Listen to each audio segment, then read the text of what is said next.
All right. Well, hello, everyone, and welcome to the podcast. My name is Billy Dees, and I'm absolutely thrilled that you are here. Essentially, what we're going to do tonight, we are going to be recording a podcast, but we're going to give you kind of a behind the scenes feel for it live while we're recording it. We are live tonight on Twitter, YouTube, and Facebook. And the podcast itself will be available later on your favorite podcasting platform, whether it be Apple Podcasts, Spotify, or what have you. We're on almost all of them. I won't say all, but most of the big ones we are on. And I believe I'm going to use that screen right there. With me tonight is Julie Anderson. Welcome to the program, Julie. Hi, thank you for having me. Well, thank you for being on. Julie, if you may not know who she is now, I'm not big on Twitter. Or excuse me, TikTok. I have been experimenting with it. There's some podcasters that are very successful on TikTok. I haven't yet committed to TikTok 100%. It's just there's too many things to do. But Julie, you have well over 100,000 followers, and that's a lot of people on any platform. And your cat paid you a visit. Yes, that's right. So, yeah. Did you ever feel that when you started on TikTok, you were going to become that popular? No, not Yeah. at all. I had no expectations. I just thought, okay, let's go. Yeah. Let's get on it and post and let's see what happens. That's a lot of people. That is, Yeah. I mean, that's actually you're over 125, I believe. That's that's like Yeah. a city. That's like Yeah. a city population. That's absolutely fantastic. And your niche is Generation X. Yes, that's right. Gen X. Gen X. That's awesome. That's kind of the age group that I am in. And I always say that, not too much gets said about us because we really didn't do anything, you know? And we can say whatever we want because it's like, what does that even mean? It's like being Yeah. Gen X means anything. Exactly. That's Like, exactly mingle right. in on any topic you want. Yeah, we didn't do too much. The 80s and the 90s were a pretty good time, and we just kind of hung out, and that's awesome. What we're going to be talking about today is the addictiveness, let's say, of technology, specifically when you're on your phone and when you are doing things on social media apps and so on. As a disclaimer, I will say that I've been very successful on Twitter. Twitter has been good to me. And I don't necessarily have a bazillion followers on Twitter, but the following for podcasting has been very good. And I do a lot with authors, people interested in writing books, reading stories, novels, all that stuff. Very, very strong on Twitter. Anything involving creatives, whether it be musicians, vloggers, any of these types of things, I've noticed macro things that are trending. Those types of things work very well on Twitter. And I was one of the early adopters, and Twitter has changed a lot over the years. I don't necessarily associate it with a lot of the things that we do with other platforms, whether it be the constant tracking. And I don't associate it with a platform where people try to self-aggrandize themselves with the constant selfies and this and that. I mean, there's some of that on there, but for the most part, that's in other places. If you're a news junkie and you're a trending topics type person, you're probably on Twitter. And for the most part, that has been very good to me. YouTube, which I am also am on, I don't know if I would call that a social media platform. It's got social media aspects to it. For example, so many followers, so many views, and so on. But there's a lot you can do as a creator with YouTube that doesn't necessarily mean social media. Now, the Book of Faces, that's a different story. That's kind of that's truly social media. And Julie is wrestling with her cat. She's never done this before. Like, That's because she wants to be on the Billy D's podcast. That's what it is. She would like to be on the Billy D's podcast, and like now she is. I'm so sorry. That's okay. What I found about you, if people want to check you out on TikTok, you're Julie Anderson 426. That's your That's right. screen name. Okay, so it's just at Julie Anderson 426. That's right. And your shtick is, of course, the Generation X and the music and the attitude and all that goes along with it. That's right. And I noticed that you took in a documentary, which is currently on Netflix. I believe the name of it is The Social Dilemma.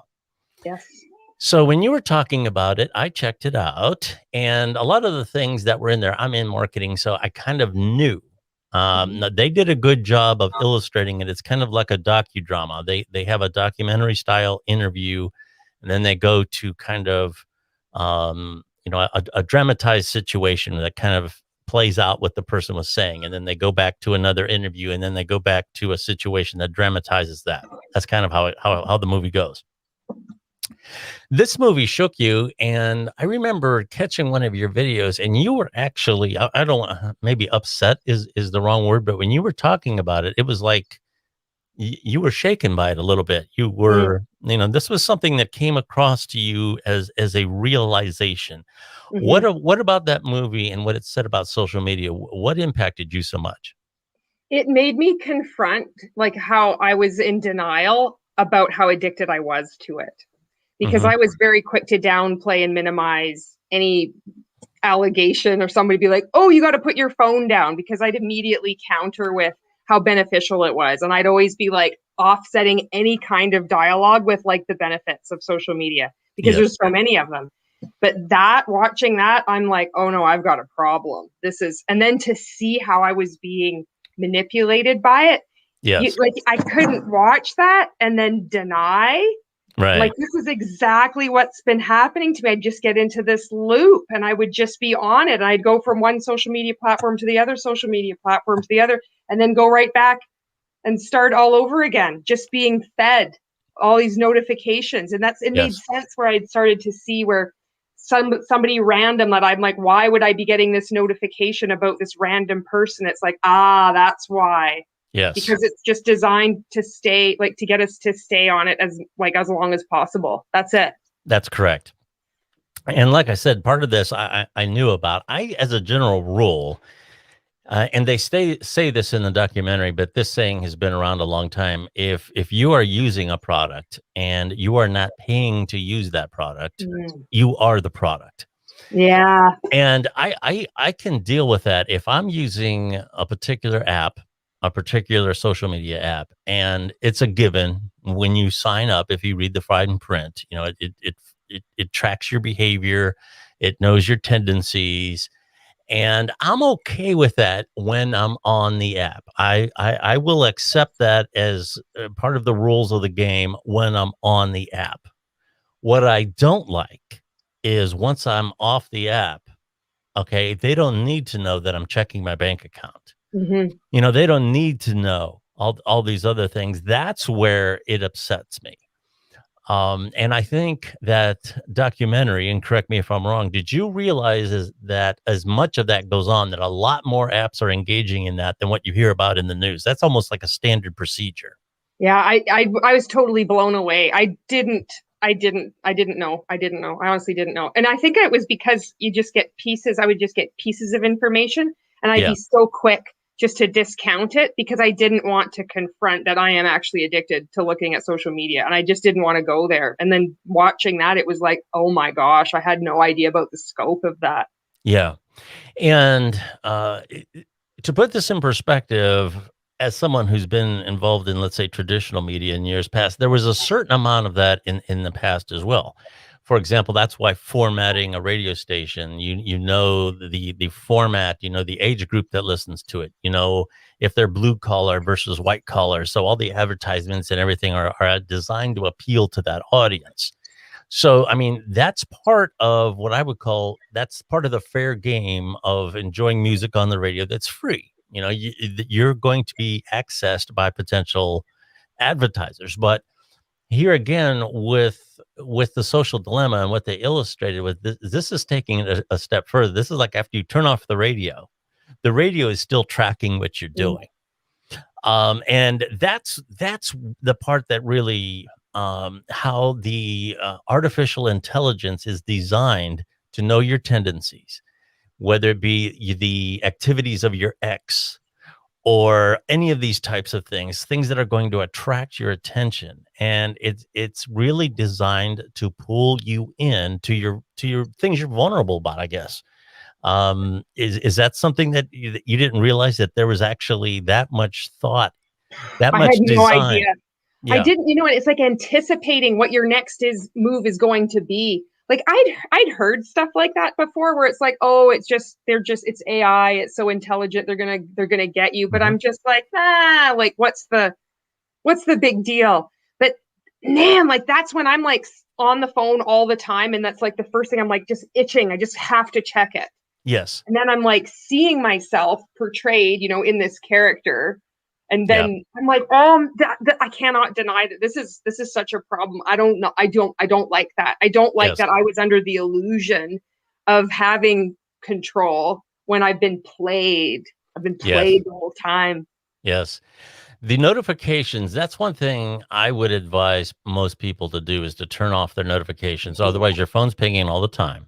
Mm-hmm. And it's for me, it's very distracting. So Mm-hmm. I turned it off a long time ago. But my wife and I would watch the program after you were talking about it. And that's one of the first things she did was she turned off her notifications, and she was surprised at how often she did not check her email. Yeah, just She that one thing, just that Yes, one step.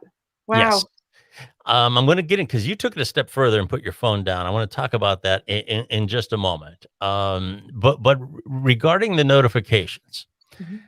there are times when this morning is a good example. I was laying in bed, and you know how you're just waking up, your alarm's gone off, and I heard my phone go ping. And the first thing is that, well, it could be work, and in this case, it was.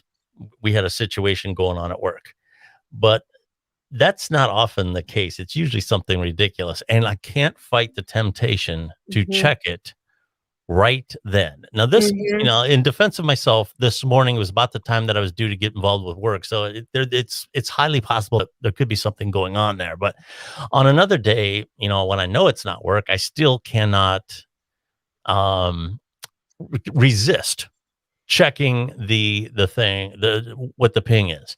And I've gotten to the point where I'm really good at ignoring the phone when I'm driving. Okay.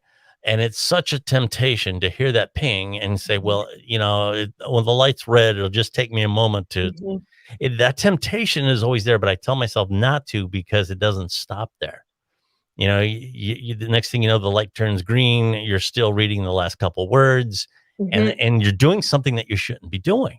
Mm-hmm. Um, and I've experimented with this. I went to a safe place to do this. I want to be very clear. I went to a safe place to do this, and I tried to feel myself checking the phone and staying on the road. And you would be surprised in a few seconds, you cannot stay in the lane as well as you think you can. Yeah.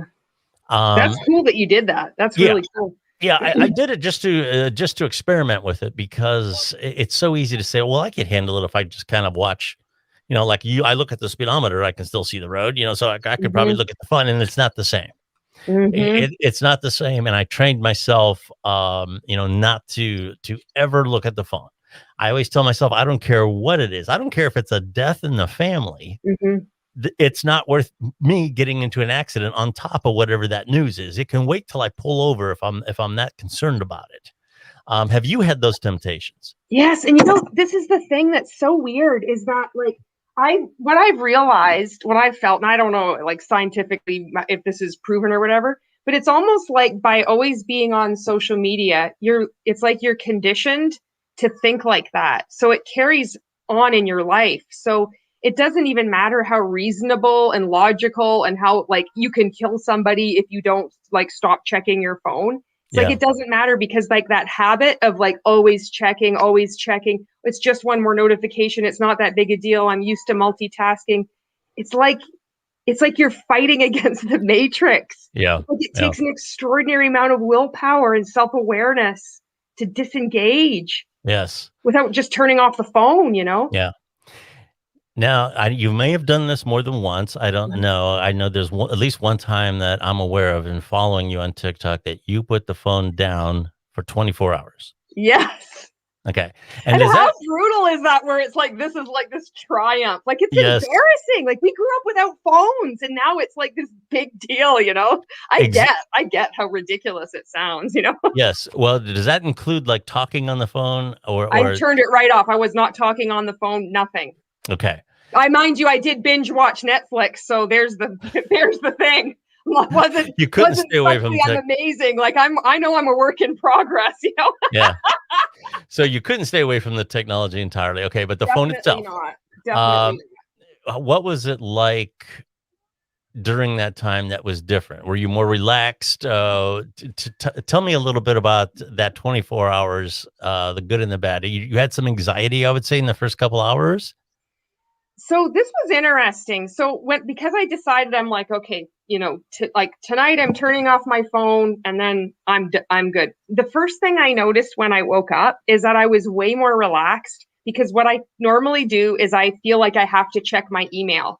And I'm Hmm. like a hamster on the wheel where I'm like, all I would be doing would be either unsubscribing to emails, which then I would somehow, you know, going on that unsubscribe list, it's like it magically like subscribes me to other emails.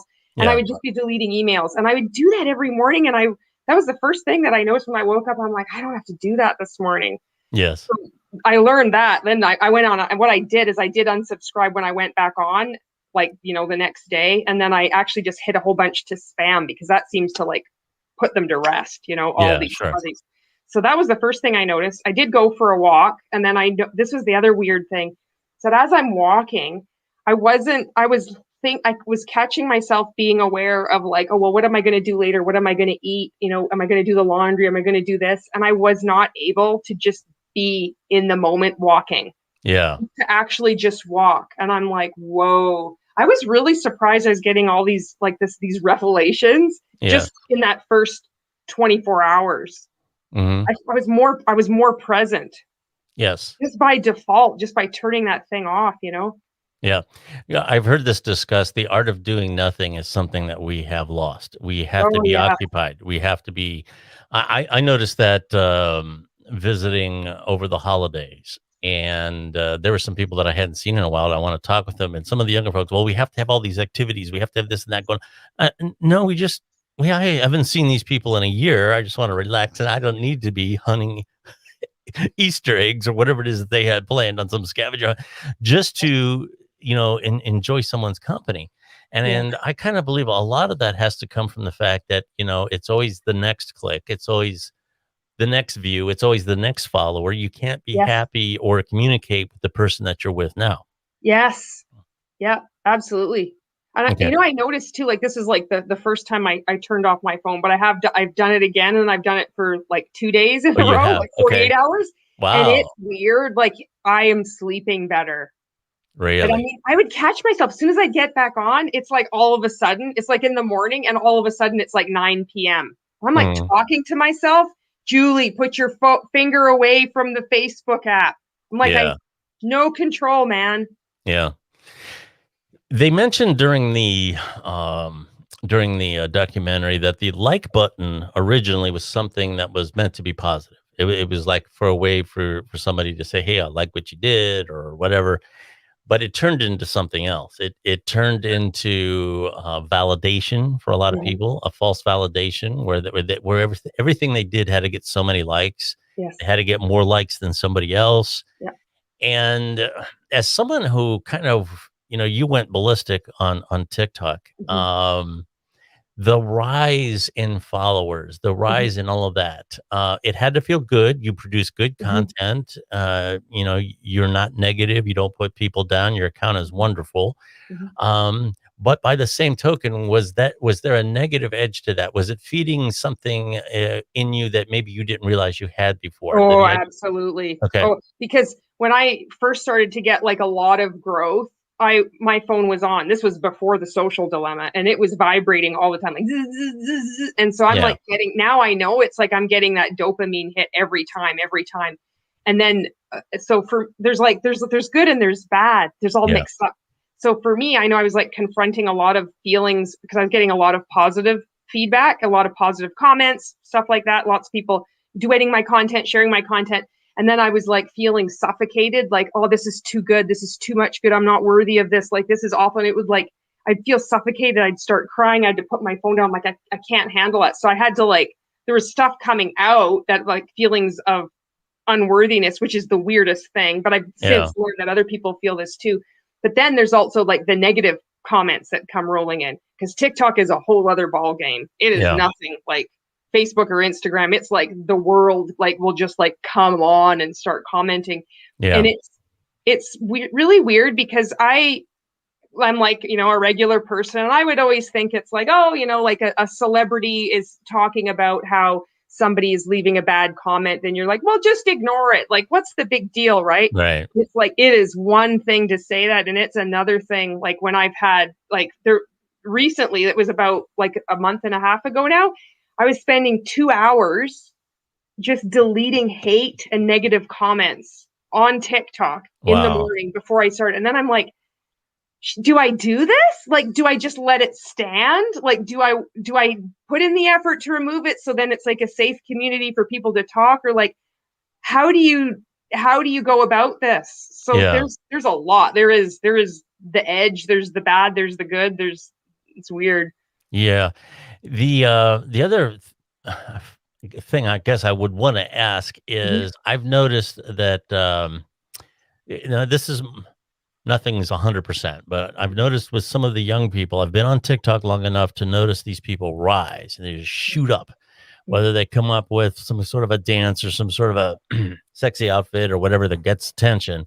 And they rise up to this enormous follower count and this enormous amounts of, excuse me, of hits and stuff. And then I noticed their attitude and all that start to change when it starts to drop off.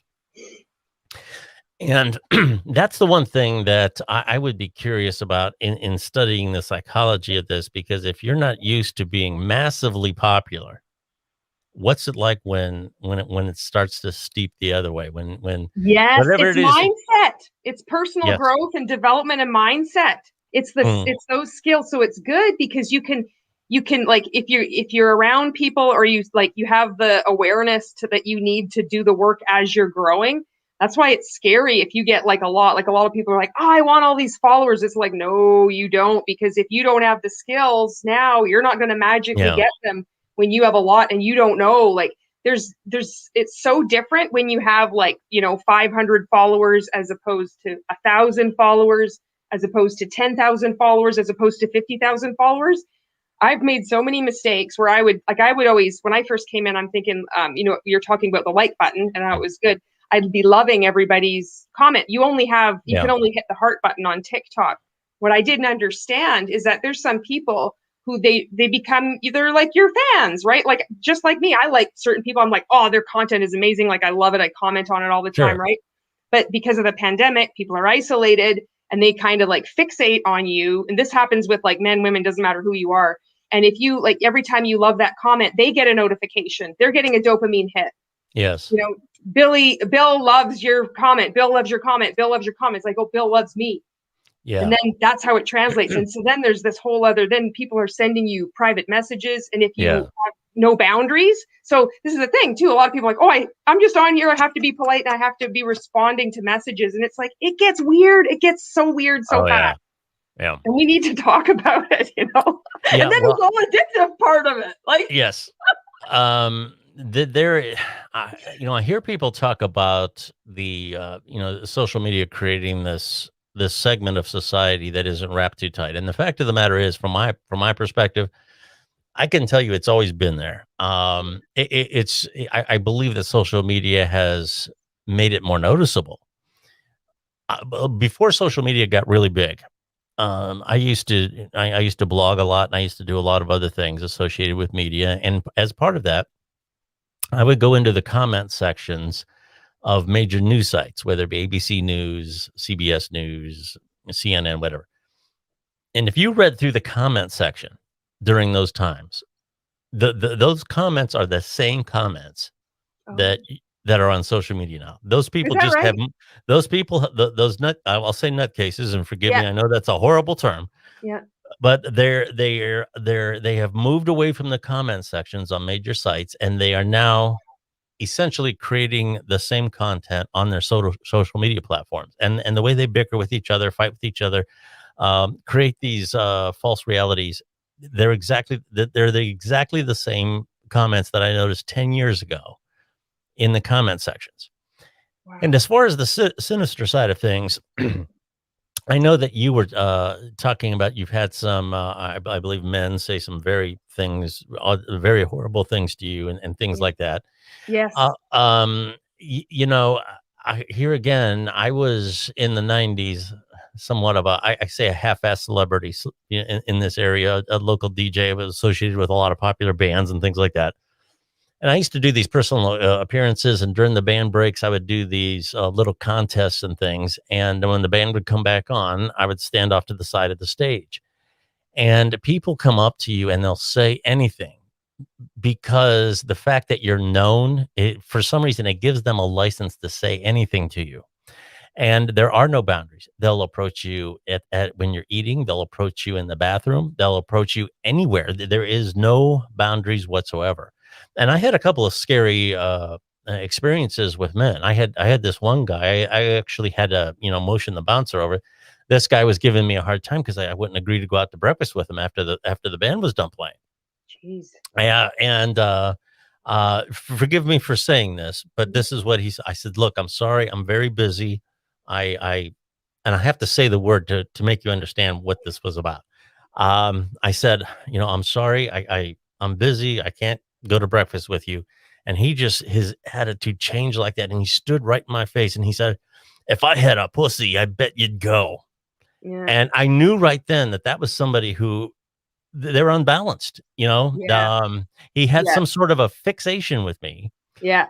and I was like, the security, I was like, "This way, please." You Yes. because there's no reasoning with somebody like that. I mean, there is no reasoning with them because they're I don't know if it's some sort of an emotional thing, Hmm. or if it's some sort of a I almost wanna say that they've lost touch with reality. Uh, They've created a story and you're in it, and it's yeah. like you don't have the choice to leave. They're like, "No, you're coming out for breakfast with me. Like you cannot. Like you're actually not even like." It's so weird. It's like they fixated on you, and you're in there, and you don't have a personality. You're just like a piece to be moved, and like it's so strange. Yes. So I've been, and here again, I did some political things. I interviewed some authors who were really the subjects of some hate on some of the political blogs during the 2016 election. Some of that came out on me. I had the threats and everything. So I've been exposed to that, and I knew that those same people were now on social media. So I was aware of that from the very beginning. Oh. What advice would you have, knowing now that those people are there? What advice would you have for people that there's a lot you can do with social media that's very good. Hmm. I would have to say for most people, depending on what you do, it's worth the effort.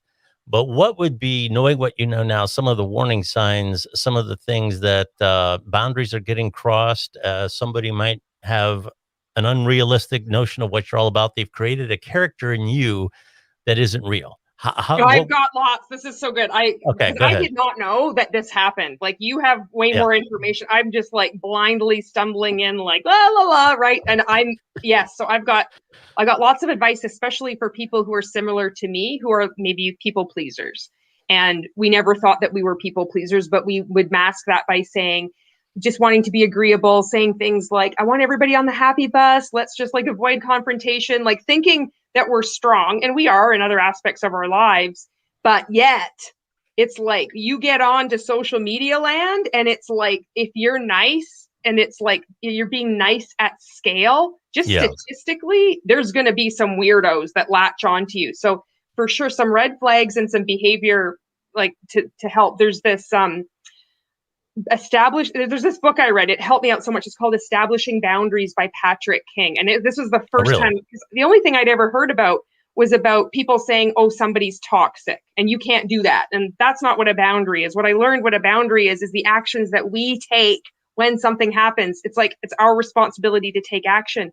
And when it was said in that way, that really made sense to me because I had no boundaries. My boundary was like, I'm going to respond to every message because I'm going to be nice, because I want to grow. I want to help people. And so people that there's a lot of men, especially like I'm a woman, so there's like a lot of men that come up that are on, and they want to hook up, they want a relationship, Sure. they want. I was offered, I had this message like, I'll send you $2,000 for a video of your butt. Yeah. I'm like, this is like, there's like, you should see these DMs. I'm just like, Yeah. are you kidding? So I don't even like read them. But in the beginning, I didn't get that. I didn't get offers like that, but I got like people just wanting to talk. Hey, oh, like, hey, how are you? Thanks for watching my video. I was like going through like that. So what I noticed is that if somebody says to you, doesn't matter what their gender is, if they want you to follow them back right away or like their post, or they say that they have a disability and you've really helped them, if they're trying to manipulate you in any way, trying to get you to take action, like get you to do something for them, and you get the hairs on the back of your neck, even the tiniest little bit, and you immediately say to yourself, well, it's not that big a deal, that's the sign. Yeah. I would suggest blocking early. Somebody had said like block early and block often. There's so many people out there, you don't even know who's behind their avatar. You have Yeah. no idea who it is. So when you get that weird feeling, the only thing we have to go on is our instincts. People create multiple profiles. Yes. You know, I've had to block people where my friends now, because I'm so fortunate I have a network where I'm like, I never even thought of it. When somebody starts latching onto you and you don't block them, they've created multiple accounts on different platforms and are following you. They get your phone number, they get your email. And this is happening to just regular people, Yeah. regular people.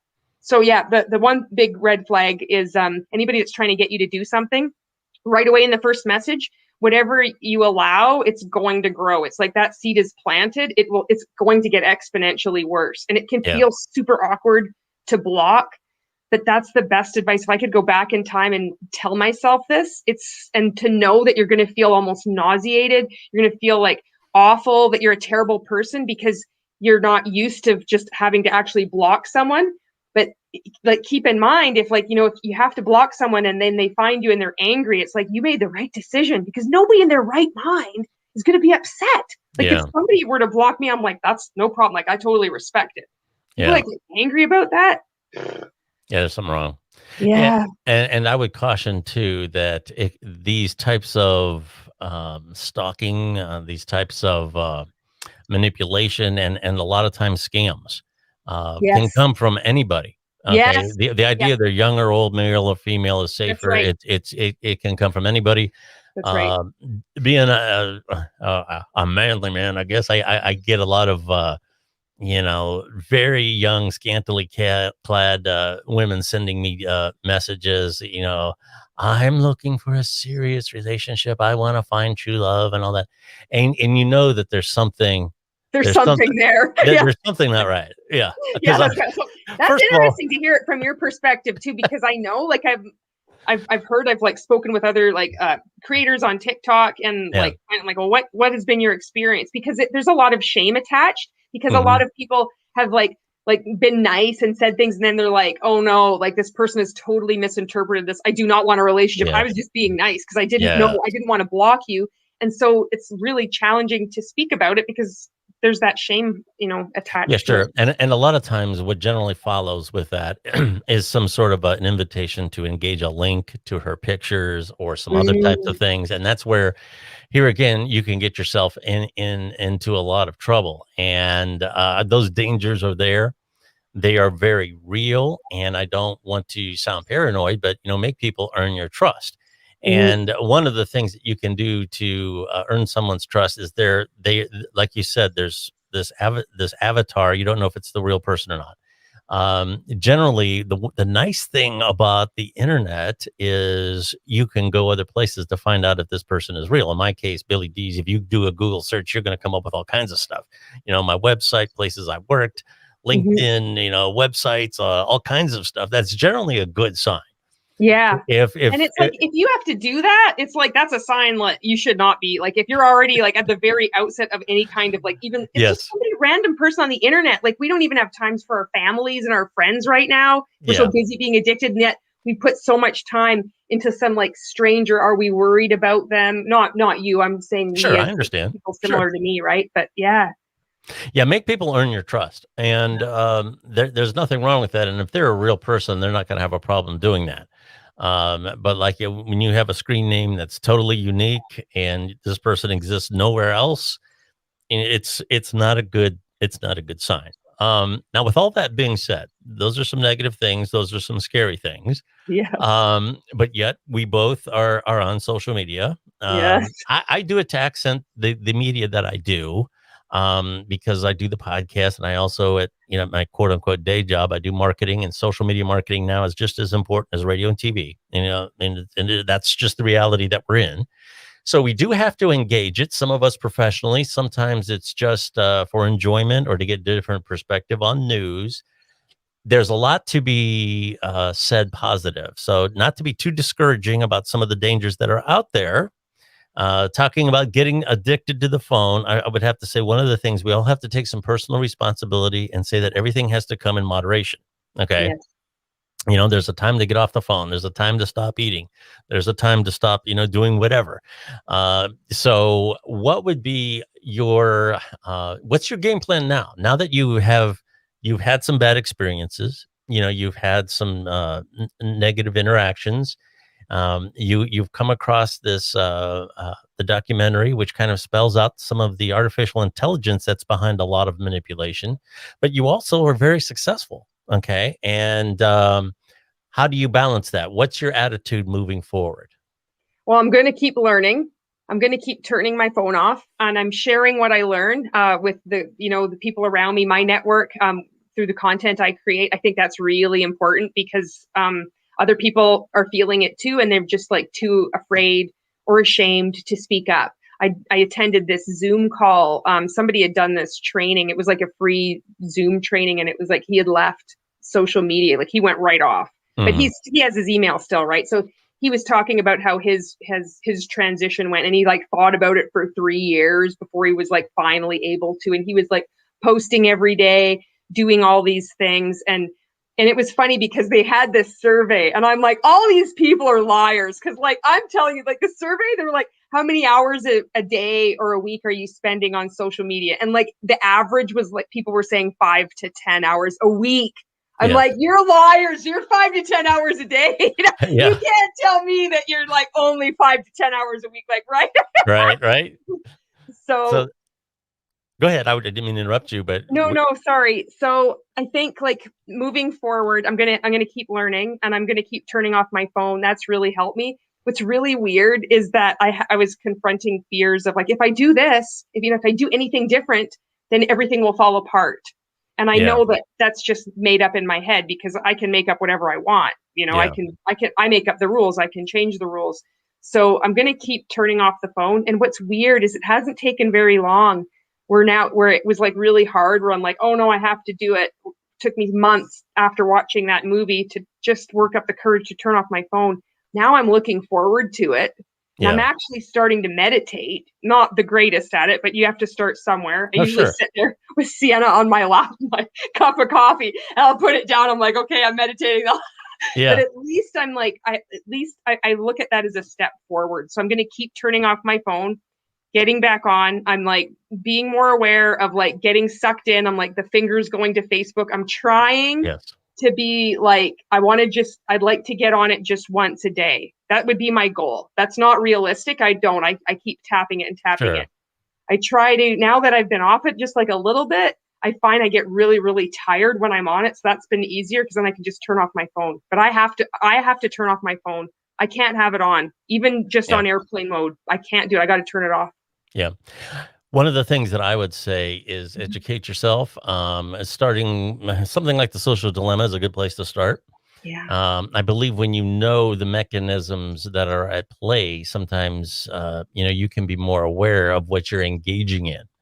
It was mentioned in the documentary, and I would totally agree that a lot of the likes and a lot of the pop-ups and a lot of the notifications are geared very much like slot machines. It's exactly the same thing when you pull that lever and all the bells start ringing and all those things start going. It's exactly the same psychology. It's exactly the same. And as long as you're aware that that's part of the game that you're engaging in, and you can manage it well, and here again, a lot of it comes to personal responsibility. It's just like with gambling. You can become addicted to gambling, and and yes, it is an addiction. Yes, it's all of those things. It's an illness, but recover from that does require a certain amount of accountability. And Absolutely. yeah, and that's something that you have to be aware of going in. And a lot of times, if you're aware of that going in, you don't get sucked in as deep to start with. And a lot of those tools, you have to be aware that I'll kind of flip the script here in the last moments of our podcast here, in that content marketing, which is something that social media does very well. And if you're not familiar with the term, what content marketing is the idea that you're going to put information out there on the internet. Let's say you are a paint manufacturer, okay? And the days of people calling the paint store to ask them what kind of paint should I use for my back porch, those days are gone. People go to their phone and they say, what kind of paint do I use for my back porch? And they do a search.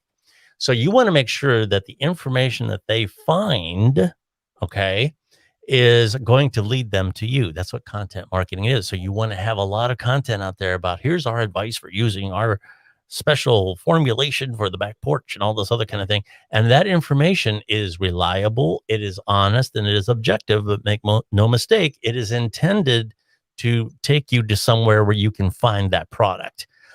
So we are engaging in a lot of respects with the same manipulation that the social media companies are. I mean, because we're Mhm. all vying for likes, we are all vying for viewers, Mhm. we are all vying for the same things. So my advice would be make sure that you conduct yourself with the same kind of integrity and honesty with your content to attract viewers that you expect the other side of the screen to do to you. Yes. That would be my, Yes. or I don't know if it's wisdom, but That's fantastic. That's great. Yeah. yeah. So we just have to be aware that is a two-way street, Mhm. and to be responsible not only in terms of the risks that you take with your engagement, but also be responsible with what you're doing to other people. Are Absolutely. you doing something? Are you putting out content that's has objective value? It's either informative or it's entertaining or it's something. If you're putting something out there for the sole purpose of gaining likes or gaining followers, then you're just as manipulative as the processes you're complaining about. So just be responsible across the board. That would be my message. Do you want to comment to that, or before we That's wrap? so yes. Actually, yeah, I would love everybody in the world to hear what you just said because that's so powerful. I know so many people that are they would agree with everything. They're like, yes, yes, yes. But yeah, they'll go on and they'll create content and they will be completely floored and their confidence will tank because they're like, I've made my first video, I had 800 views and now I've got nothing. And yet I keep showing up and I keep making content, pulling Yeah. the lever, and yet I'm not getting anywhere. And I don't, and you're like, that's it. That's the gambling thing that you spoke of. And then it's like they're just showing up for likes. The Yes. people don't see it until they start that feeling of when they feel really low and they feel like they're a loser and they're worthless because they are not having likes. They're doing it. They're doing the exact same thing. That's Yep. such a powerful insight that you had. Okay. Well, thank you. And I hope everyone at home gets a chance to research these subjects as carefully as you can. I believe the social dilemma is a good place to start. But here again, it's one perspective with one given set of facts. There's a lot of things. There's a lot of content marketing information and websites online that you can check out that will give you more insights into how information is kind of strewn out onto the internet for people to snag, kind of like bait. And a lot of it is good marketing, but the line between good marketing and manipulation sometimes can be very, very small. And you have to rely on the integrity of the person that's doing it. And you just have to be careful. But do research this. I believe that social media is worth the engagement. If you're doing stuff like Julie and I are, yes, absolutely. You have to make yourself known to the public to be active in it. But it does come with some hazards. It does come with some pitfalls, just like traditional media did 25 years ago. It's just that not everybody was engaging with it like they are now. So You can follow me anytime that you wish on Twitter. I'm real easy to find on Twitter at Billy D's, and Billy D's is my screen name across the board on just about all the social media. So if you search Billy D's, you'll see my mug there. I recently did a black and white mug with my gray hair, so it's more up to date now. Um, Julie, what is your screen name again? One more time on TikTok. Julie Anderson 426. A lot of people are unfamiliar with TikTok, either that or they're afraid of it. But I would have to say it's just like anything else. It's like podcasters blogging. Yeah, there's a lot of fluff out there. There's a lot of BS out there, but there's some really talented people too. And that's the thing with TikTok. Yes, of course, there's going to be a lot of fluff. There's millions of people on it, but there are some people on there that are amazing, talented individuals. Either that or they got a lot to say. There's some history buffs on there. So what would be your parting positive shot about TikTok be? And try it, and it really can uplift you. There's so much when it was the first time, if you go on the app and you're just like, man, this was awesome, when you feel good and you're laughing and it's like you just see something that it's so silly, but it's like it raises your vibe, Yeah. you feel so good. That's TikTok. Awesome. And that can be a good thing. Positive reinforcement. There's a That's lot of right. people on there who, unfortunately, are carrying the burden of some sort of a serious illness, and they garner these followings. And it's very obvious that these followings that they get really lift their spirits. Mm-hmm. I mean, and they're creating awareness about whatever affliction they have. There's a lot of diseases out there, quite frankly, that I didn't even heard of prior to TikTok. A lot of neuromuscular things. And so there's a lot that can be good about it. And the positive reinforcement can all be good, but it's just like everything else, in moderation, and be careful. Julie, as always, it's a pleasure having you on. Thank you so much for being part of the podcast. Thank you so much. I Oh, appreciate you. oh, you're very welcome. I appreciate you too. I'm Billy Dees, and thank you very much for checking out our podcast. You can check us out just about anywhere podcasts are found. Apple Podcasts, Spotify, probably right now are the two big dogs, but also iHeartRadio. I mean, Stitcher, TuneIn, on down the line, we're everywhere, Podchaser, all those. You can find us anywhere that you find podcasts. And until next week, thank you very much for checking out our podcast this evening. And we'll be talking to you again very, very soon.